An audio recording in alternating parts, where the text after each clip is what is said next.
This is an experience that you're not likely to get anywhere else than in a place like this, where a living history. It is very important to get an idea of history and of heritage. I think it just enriches your people's lives, and you know, the past is very important for the present. So, you know, just to come out and experience what it was all about.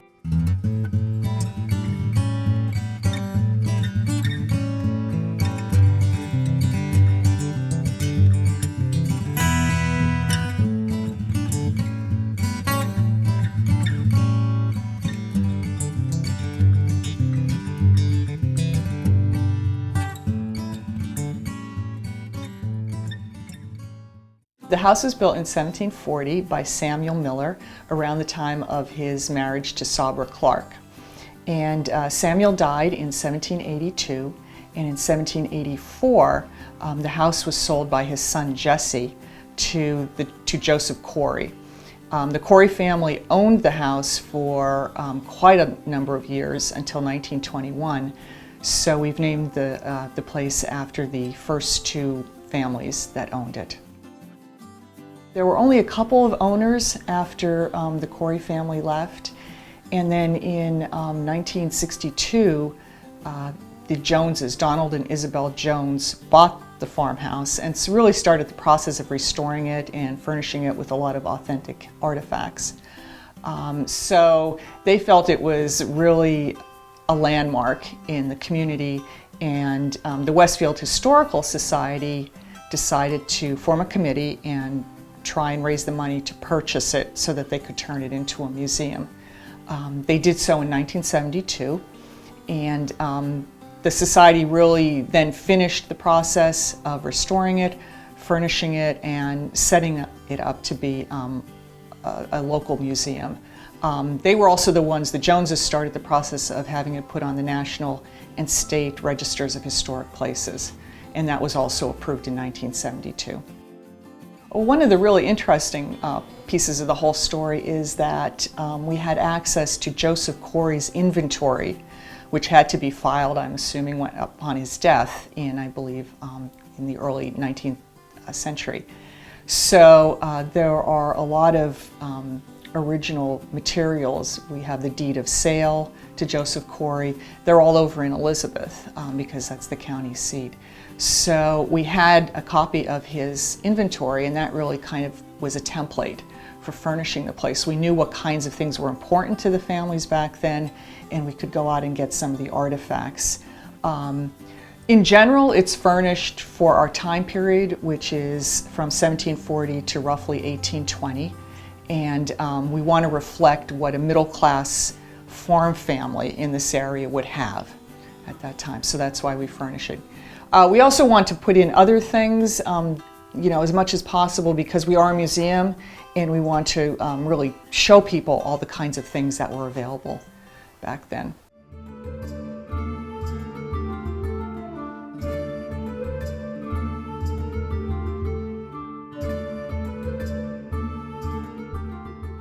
On the property now, we have, it's a little red building called the Frazee building, and that was set up so that we could do authentic open hearth cooking.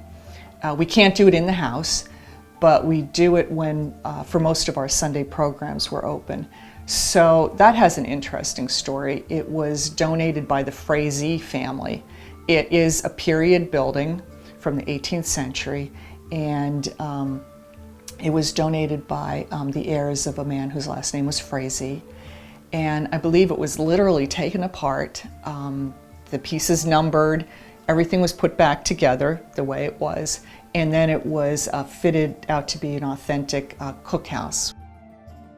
This is the Frazee building, and this is where members of our cooking committee prepare meals over the open hearth for many of our Sunday programs.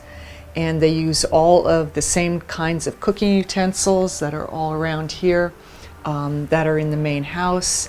They use authentic 18th and early 19th century recipes, and they also use food that would have been available at the time and also very seasonal.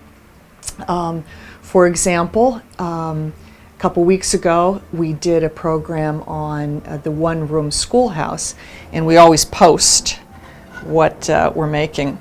And we have here the school lunch.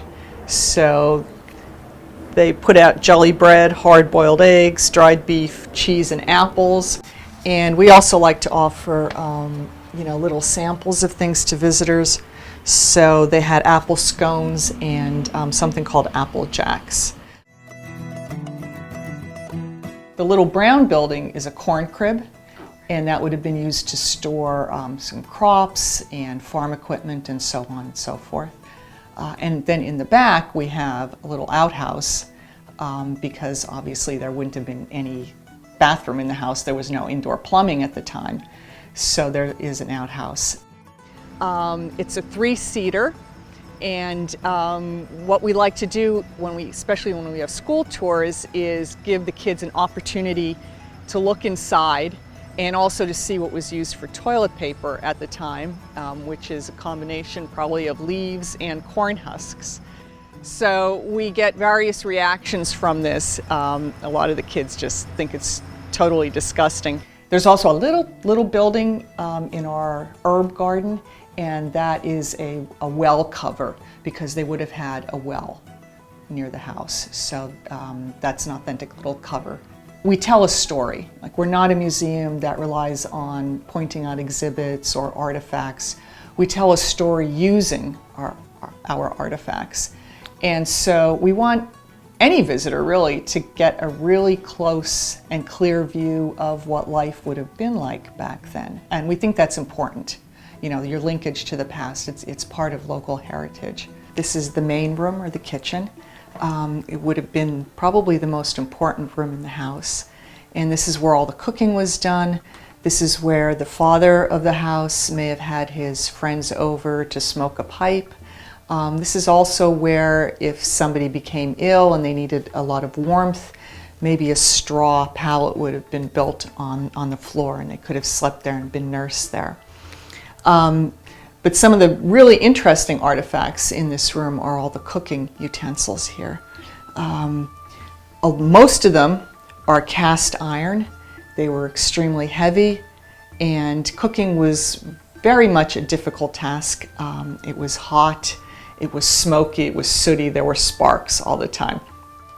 Something that is interesting and that we don't think about is brooms. And I mentioned sparks. On Joseph Corey's inventory, I think there were 31 brooms listed, which is quite a lot of brooms for anybody's house. But they would always keep maybe a bucket of water and a broom nearby the fireplaces in case a spark came out. It was also the task of the housewife to keep the house clean. So she didn't have a vacuum cleaner, so she had to have a lot of these brooms here, and there's a lot of soot and a lot of dust, particularly in this room.